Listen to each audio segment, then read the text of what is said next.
Greetings ladies and gentlefish, and welcome back to another pair of subscriber replays. This time we've kind of got a Soviet heavy edition going on. So we're going to kick off proceedings with Baldric in his tier 6 Soviet heavy tank, a personal favourite of mine, the KV-2, and you can clearly see Baldric is no slouch in the KV-2 because he has 2 marks of excellence in the thing, so he can't be too shabby. We're here on Airfield. It's a tier 8 match, not really the map necessarily that the KV-2 would choose, but you know, it's not Prokhorovka or anything like that, so we can deal with it. Now this is a tier 8 match, and if we have a quick look down the enemy team, whilst the KV-2 is obviously not scared of anything, 53 TP fine, Lorraine 40T, we could get a penetration on him. SU 130 PM, same applies, and have another further down, and any of the light tanks and artillery obviously, so they're the sort of targets it'd be really nice if we came across, but we'll see how it goes. So Baldric here in his KV-2, along with the friendly T-26E5, that's the non-skinned version of the Patriot, are coming over here to kind of the E5-6 location. And this is where you often find heavy tanks come over to have a little bit of a close-range fisticuffs. A couple of friendly tank destroyers lurking around in the background, and a friendly T-50-2 who appears to be trying to push forward to get some vision for the team. KV-2 is many things, but optically endowed is not one of them. So, Baldric's just spotted a light tank. Surely he's not just going to sit there. Surely not. Surely, well, I mean, I guess we'll take it. There's kill number 1. One shot on one of the enemy light tanks.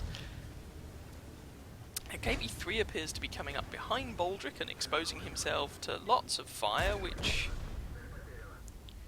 not really sure what he thought he was going to achieve there, but oh well, never mind. Just things, I suppose. And if we have a look, well, no one's really pushing around here. Now you do have to be a little bit careful. There is that elevated region over at about D2 where tank destroyers often tend to chill out, and well, no enemy tank destroyers have yet been spotted, so probably prudent to assume that they're over there. The Patriot has decided he needs to back off for some reason. I don't really fully know why. This is a bit of a dubious shot because some of that stuff could just eat the HE shell, and it appears that is the case. That T-26E5, really not sure what he thinks he's doing. Yeah, no, got a Scooby. Go figure. Oh well, never mind. So Baldric is here leading the charge in his bottom tier heavy tank with a 20-second reload. The mind boggles sometimes, it really does. T-29's come up to join him, well that's something. And the OI has finally driven out of base. Hurrah. So Baldric looks like he's thinking of coming up the other side, see if he can get a nice juicy shot, either to finish off the Easy 8, but that always feels like a little bit of a waste of this 20-second reload, or I suppose to put a big fat slap into the side of that 53 TP, which would be quite funny if nothing else. But you know, you take the targets that you can, and there goes the Easy 8. 20-second reload, but dead tank's a dead tank at the end of the day. So now we wait, and artillery slaps the T-29,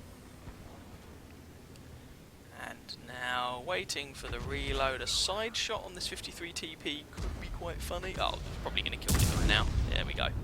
Only 103 damage, but again, dead's dead. 3 kills so far, but we'll definitely take it. Great. So, having pushed up, and oh, there's a sight you don't want. Then again, he appears to be bugging out. Like a Lorraine with all of his magazine. 300 damage per shot, 4 shots. I can do maths. That 45 TP had a bad day. There goes a tier 7 medium, I think? Or is it heavy? Can't remember. I think it's a heavy. Yeah, that 1200 damage from that Lorraine could obviously execute the KV-2 without too much difficulty. In fact, he could execute the KV-2 with a shot to spare on just average damage rolls, but by the same token, his armour isn't great, and Baldric has the largest gun in this game. Possibly excluding artillery, to be fair. They might be technically packing a 155mm gun in some cases, or something like that. Ooh, AMD and then a Lorraine. Well, there was a Lorraine, he's not there anymore. And friendly T25 nails the AMD. Couple of artillery rounds there for Baldric, always endless fun. Puts his track back on and pushes forward. Now the T25/2 was last spotted over at that sort of tank destroyer location, and he is still there on 1 hit point. The TD location that I did point out, someone's going to kill him surely. There we go, GW Panther puts him out of his misery. Worth pointing out, the enemy KV-2 is actually around the friendly base, murdering the friendly artillery, and so is the T-3485M. Okay. So Baldric pushes around here, probably looking for some artillery to nuke, and there's actually an E-25 who is just lighting him up. Kills one of the artillery, that French AMX-13F3, and then is pushing forward to try and get out of the line of fire of that E-25, which Baldric successfully manages to do. Now that E-25 could penetrate Baldric perfectly happily, firing good old-fashioned armour piercing, but of course he's firing premium ammunition. It's difficult to be too judgmental of E-25s doing that. Although the tank carries 60 rounds of ammunition, when each round only does 130 odd average damage, and when you have a 2-second reload or something, you burn through ammo very quickly. And actually, if you really need to hard carry a game, it is possible to run out of ammo in that tank. So packing lots of APCR does at least make your ammunition count, I suppose. Personally, I go for, I think it's a 40-20 split. Oh, come on, can we get the kill on this E-25? That would be hilarious. His armour sucks. Round the corner we go. Oof. Ooh, oh, it doesn't quite kill him. It clearly just explodes on the tracks, which does track the guy, to be fair. And 442 damage into him. Actually, the Stritzwang kills the E-25. The FV-304 blaps the KV-2. There goes the T-3485M, and that's the match. Casual Top Gun there for Boulders in the KV-2. So that was enough for Ace Tanker Bruiser, Fire for Effect, and of course a Top Gun for those 6 kills. Always nice to have a KV-2 game here or there, in my humble opinion, though I guess I could be hideously biased. 2,153 damage done, remembering of course that Baldric was a tier 6 in a tier 8 match, so that's a pretty nice result. 6 kills, 1,273 base experience, 8 shots fired, 7 hits, 4 penetrations, remembering that includes module damage, 3 splash damage. 2,153 damage, of course, most of it from pretty close range. 1.8 kilometers travelled, a little bit of assistance damage. You know, the match didn't go on too long, only about 7 minutes, and a bit of a profit thrown in as well. So all in all, a good result there from Boulders in his KV-2. Moving on to game number 2 then, and we jump up a few tiers from tier 6 to tier 9 as we join Active Current in his Object 257. This of course being a tier 9 Soviet heavy tank. A tank I think off the top of my head I've played 1 game in. And there wasn't really anything to find out from that 1 game because, and I kid you not, I got bum rushed by a T-95 who I think might have been using a supercharger. Turbocharger, whatever. Anyway, that's not this match. We're here on the Minsk map. A map that I'm gonna be honest isn't my favourite, but that's just personal preference. Also, I've been playing this game too long. In my mind, this is still a relatively recent addition to the game, despite the fact that it came in, what, 2 years ago? I lose track. We're in a tier 10 match, and this is 357 matchmaking. So Active is one of the 5 tier 9s on his team. 3 artillery per team, which is an interesting prospect. 1 at tier 8, 1, 9, 1, 10. And Active's coming over to the 1 and 2 lines here to duke it out. This is often, though not always, where you tend to find some of the light vehicles go. I'm mainly thinking medium tanks and some of the faster heavies, and the occasional tank destroyer. You know, people who are trying to avoid fighting a Type 5 heavy, for example. So we're going to see how Active can do here. Now the Object 257 is also a relatively recent addition to the game. Although again, you know, it's been in the game a couple of years at this point. And it's a weird tank. Like I say, I haven't really played mine very much, but as far as I can work out, you get weird Stalinium side armor, but your frontal pike is actually not that strong, and you get the 122mm gun that seems to be pretty commonly mounted on Tier 9 Soviet heavies, somewhere around the 250, 260 pen, 440 alpha. What have we got here? 248 pen, 440 alpha. Hello, Mr. Carnarvon. And you can see there the Carnarvon pens the front of Active's 257 with standard ammo. Can't quite see where that shot actually went in, but the standard ammo from the 32 pounder on that Carnarvon has about 220 penetration. Nothing particularly spectacular for a tier 8 heavy tank. So, yeah. The frontal armour on the 257 doesn't appear to be amazing. Ooh, can we pick out a shot on the Carnarvon? No, we can't. Ah, the Carnarvon, probably one of the most poorly pronounced tanks in the game. Go figure. Sorry? Yeah, well, that's because it's named after a Welsh castle. Go figure. Oh, hello, Mr. T69. Oh, don't load in quite enough time, and no. I mean, the Carnarvon at this point is kind of hull down. This is not actually a particularly great fight, if we're going to be honest. I would probably be tempted to be relocating at this point, because these shots, they're a bit dicey, if I'm going to be honest. Now, Active's actually loading a heat round. That is definitely an option, and having watched some of his videos these days, ironically the Carnarvon seemed to turn his turret to the right there. That does seem to be following in the Quickie Baby school of thought, who does seem, from what I've seen lately, to just dab the 2 key and load heat when he faces a hull down tank, rather than, I don't know, using his WASD keys to get around the side. But anyway, maybe I'm just being overly cynical. Either way, Active manages to take that fellow in the Carnarvon out.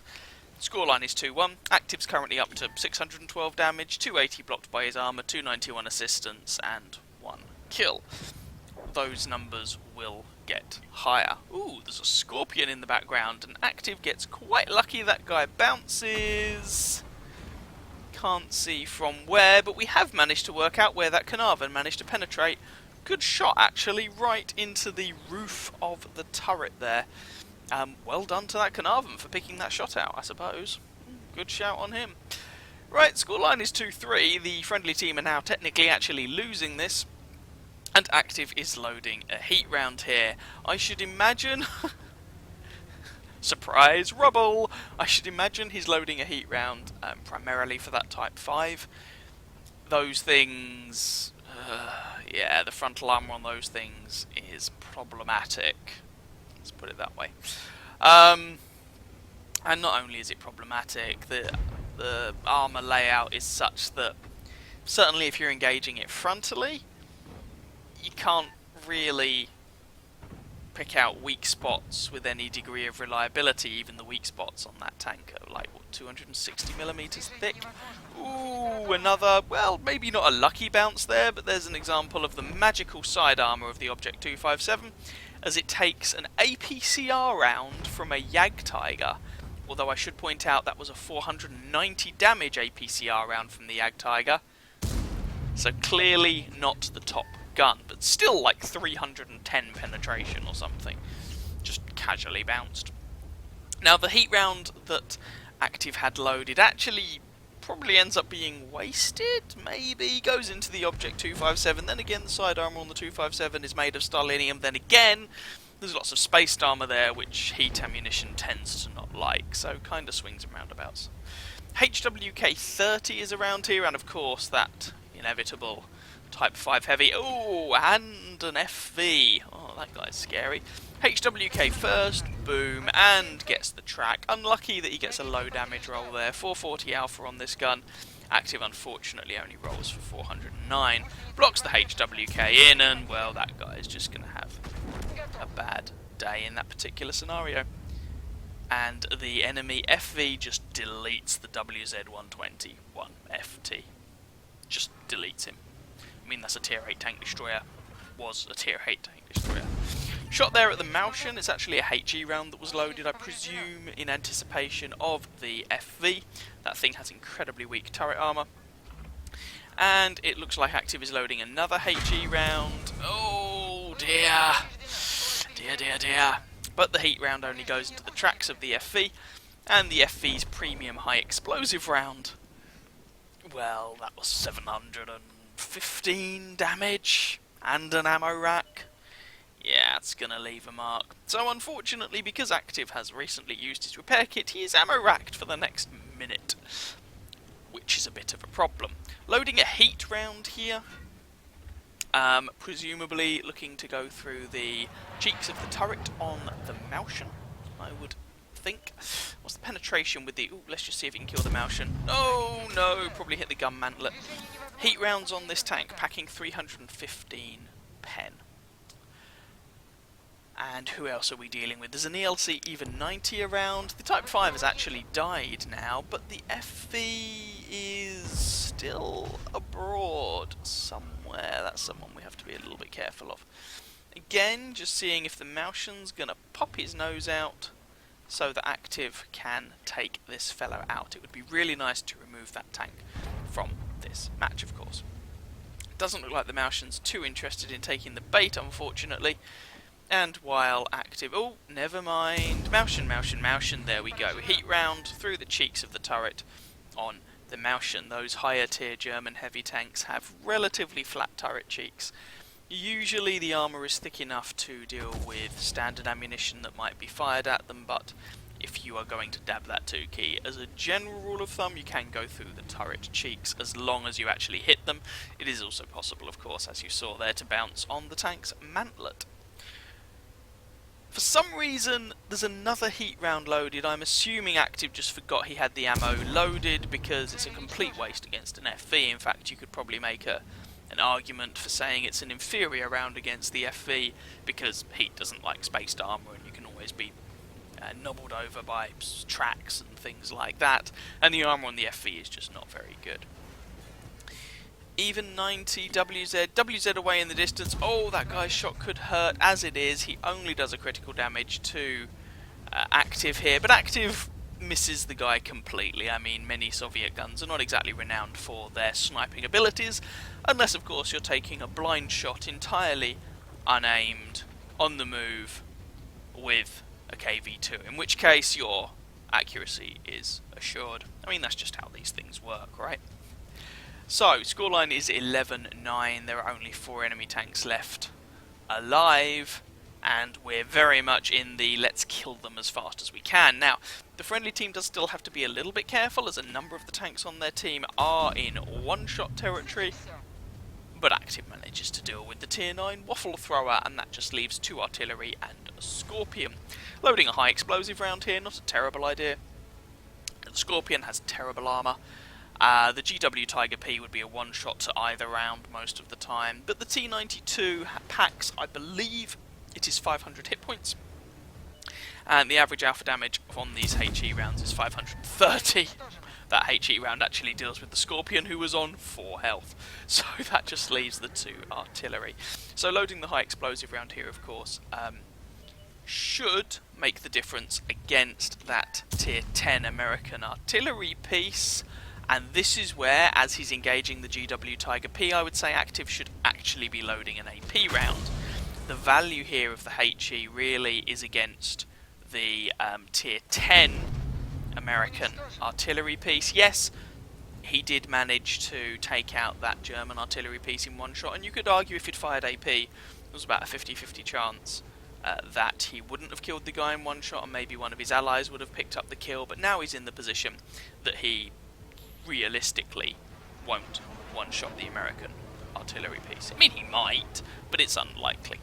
So we're just going to move this along a little bit, because hunting down artillery can be a little bit time-consuming, and there you can see, actually, Active gets shotgunned in the face. He manages to do a lot of damage to the guy, and actually kills the fella off with a ram right at the end there, which is very nice to see. So as it works out, you could argue didn't really matter, or perhaps was even preferable that way, because there are few things in the world more satisfying than ramming someone to death. Anyway, let's have a look at the post-game stats.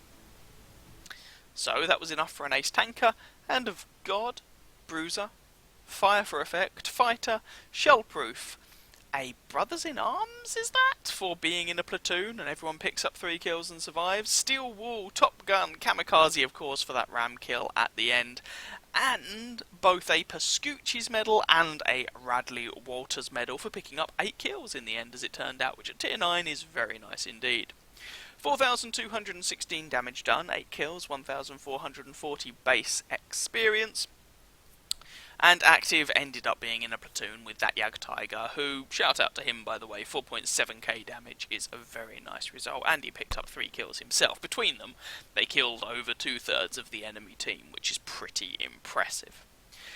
Commiserations should go to the FV on the enemy team. 4.3k damage is a respectable result in anyone's books, or respectable amount of damage, and actually the enemy artillery also had a good showing with 2,500 damage themselves from that T92. Not going to talk so much about the rest of the artillery, but the T92 did alright for himself. 19 shots fired, 17 hits, 10 penetrations for that damage count. Most of it was done from close range. It's a Soviet heavy tank. I mean, you shouldn't expect to be sniping in it. Let's be honest. 15 hits received, of which 1 actually penetrated. Now that is a little misleading, because remember, Active did actually eat a number of shots there from various high explosive throwing guns like the FV and the artillery, and those of course won't really count as penetrations, but they'll still do a considerable amount of damage. 4 hits received as a result of splash damage, as you can see there, just a shade under 2,000 damage blocked by his armour, 2 enemy vehicles spotted, 9 damaged, 8 destroyed, 445 assistance damage, just under 4 kilometres travelled for that 11-minute game. Now, in terms of credits, bearing in mind Active did fire a few heat rounds there, and as it turned out, they weren't really necessary.